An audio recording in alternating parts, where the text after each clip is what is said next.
Jumong ba? Jumong. Jumong. Pero mo, hindi pa natuto. Ito sinunod niyang ginawa, ayun. Ayan, si Boy Paldo, si Jumong. Sumuko siya dahil pinasuko siya ng nanay niya dahil sa ginawa nilang pag-akyat doon sa truck. Opo. Walang complainant. Di pinalabas siya. Sumuko naman. Akalain mo wala pa 1 linggo. Ito naman, may dala pa sumpak. Ayun, hoyo na siya ngayon. Sinayang niya. Pati yung mga minor de edad, tinangananan na ng MDSW. Thank you doon sa nag-post ha. Madaling araw na yan, no? Kasi talaga nakaka-istorbo kayo. Baka akala ninyo maganda yung ginagawa niyo. Una, delikado sa pangangatawa at kaligtasan ninyo. Pangalawa, hindi ba kayo nag-aalala sa mga magulang ninyo? Pangatlo, tigit sa lahat, nakakapamerwisyo na kayo ng mga natutulog sa peligro de ora. Wala naman. Puro panduduro lang. Yan, nahuyo na. Yan, Himas Rehas. Yan po mga kababayan ang update. Nakuha lahat yan ni De Leon, ang Presinto 1. Sige. Next. Susunod naman po, nahuli ng Loton Police Station ang 3 individual. Ito. Ano rin to? Poser din.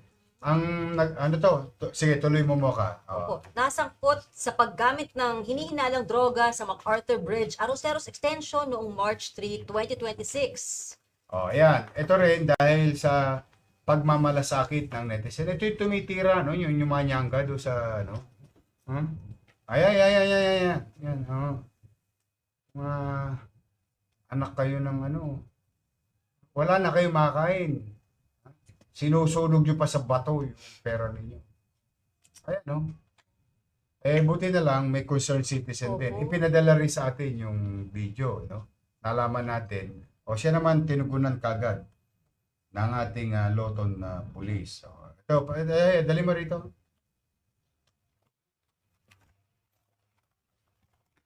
Nakakaputok ba ng ulo to? Malaki, boss. Nakakapanggigil. Wala na kayong makain. Wala na nga kayong makain eh. Pakalat-kalat na nga kayo. Ano mahihita nyo sa droga?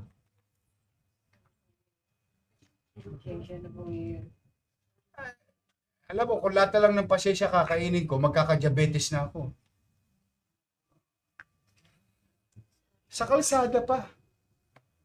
Buti may mga netizen na ipinagmamalasakit ang Maynila. Ito po doon sa netizen. Maraming salamat sa iyo. Nakuha na lahat. Itong mga lokong ito. Ano to? In possession. Lahat to, in possession. Yes. Para pernalya, saka droga. Yes. Yoyo nyo lahat yan. Ano na ba to? Amoy solvent pa kayo. Sino nagsosolvent? Anggong-anggo eh. Naaamoy ko eh. Anyway, ano to? Boshabs. Yes. Ayan, tuluyan nyo. Para wag pamarisan. Ito po sa isang netizen na nag-post. Nakuha na po ng Manila Police District. Maraming salamat sa inyo. Doing so, you're helping us to be better. Sige, thank you pare. Keep it up Pag-ingat kayo. Thank you pare. Sige. Na ano na yan, na-inquest na? Yes, sir. Sige, hoyo nyo na yan. Wala ka na makain. Pinayaman mo pa yung drug dealer. Magkano ba ngayon ang Towats?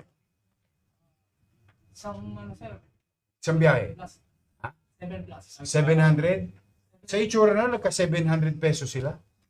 Kundi ba naman talaga sarap konyatan? Yes, sir. Sige. Tuluyan nyo yan, Yes, sir. Tuluyan nyo. Okay.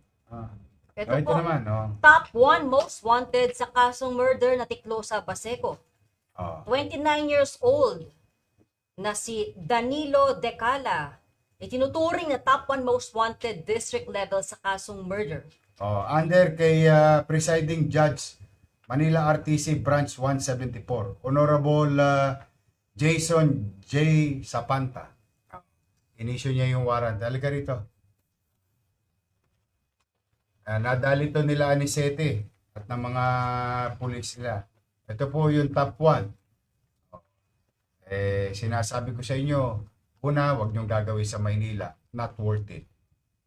Whether nang snatch kayo o nang hold up kayo o whatever, kasi matter of time, mahuhuli kayo. Whether 1 week, 1 day, o within the day, o 1 year, 3 years, 10 years, it doesn't matter. There is no place for criminal in Manila. Hindi para pamugaran tayo rito. Ito po yung suspect na inquest na. Napadala na kay Judge. Inform na si Judge na nadali ninyo. Na po natin yung Good. Oo. Ayan po, ang top most wanted district level sa kasong murder. Sige. Congratulations, Anisete. Thank you sa inyo. Kita tayo. Sige. Ingat kayo. Ayan po, ulit-ulitin ko, yung mga tulongges. Huwag niyong ipagbabaka sakali kasi it's not worth it. To stay in Manila, to do it in Manila. Dahil may gobyerno sa Maynila, maaaring mapagtatawan-tawanan nyo kami dahil kayo'y nakaligtas panandalian. Pero lahat ng kinita ninyong pamemberwisyo, no, crimes against property, or even to life, hindi magiging sulit dahil kahit saan lupalop kayo, kahit doon pa kayo sa pupunta sa sa Iran, yung mga bunker nila, sana bomba. Pero kahit sa akin magtago rito sa Maynila o kasamang bansa, kasama sa buong bansa, Manila Police District will go after you because that's the policy of the city. Okay? So, thank you very much sa ating Manila Police District for situation at bay. Laging nababantayan, napapapanagot yung mga nananalbahe sa kapwa. Okay. Uy, nga pala mo ka. Bagong straight ang buhok mo. Ito na po, yung Sino ba ang gumawa niyan? Sino ba ang dahilan kung bakit laging fresh yung mukha? Nagpapasalamat po tayo kay Dr. Eric Yapangco or Doc Yapi ng The Icon Clinic sa pagpapangalaga ng ating Yun. freshness. Icon Clinic. Icon Clinic. At salamat din po kay Dr. Steve Markgan ng GAOC Dental para sa ating Yan, oral health. At Yeah. kay Ma'am Lucy Britannico na isa po ninyong tagahanga. Ma'am Lucy, mag-iingat ka. Gusto po niya kay ma-meet Yorme. Dali mo siya dito lalo na pagka ganitong panahon, pagka Biyernes.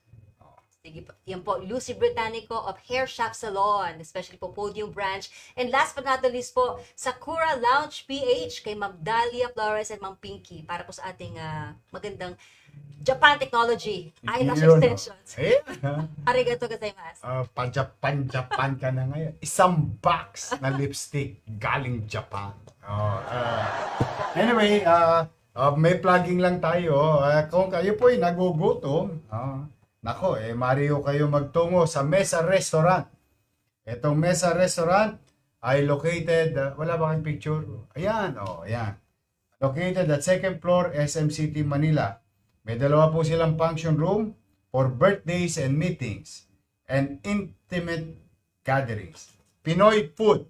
And you may contact and reserve with their cellphone number 0917-569-2828. Yan. At sino man gusto magpa-plug ng mga negosyo sa lungsod ng Maynila, huwag po kayong mahiya. Padala nyo po sa amin dito. Wala pong toss gas. Wala kayong babayaran. Ito'y maliit naming kaparaanan na ni Mocha Uson at ng Manila Public Information Office at ang inyong city government to help business strive in Manila. So, yan po ang Mesa Restaurant kung gusto nyo ng Pinoy food nandyan sa 2nd floor ng SM Manila. Steady ka lang. Libre nga. Walang iya ka. Titiwain mo pa. Okay, Mocha. Andyan din po ang Bombi Special Bibingka by Bombilin Pamiloza. Address po ay near Barangay Bomber, Covered Court, Fusion Alley Station 3. Contact number 0999-901-1647. 8969. Oo nga. Mukhang yayamanin to eh. Ano yung banter mo? Baka naman. Yo! Oh. Okay, congratulations. I'm happy for Pamilya Pamilosa, and I'm happy to dozens of millionaires. Sana all. Naging milyonaryo na. Ayan po. Yes, so- Basta yan, mag-report tayo ng opisyal. Pero masaya ako na marami na naging milyonaryo sa loob lamang ng 7 buwan. Ng mga programa ng Lungsod ng Maynila. Ito po isa Fusion Alley. Yes, yung Kokumugo, ang dami masasarap ngayon doon. Ayan po, pinipilahan po lagi. Ito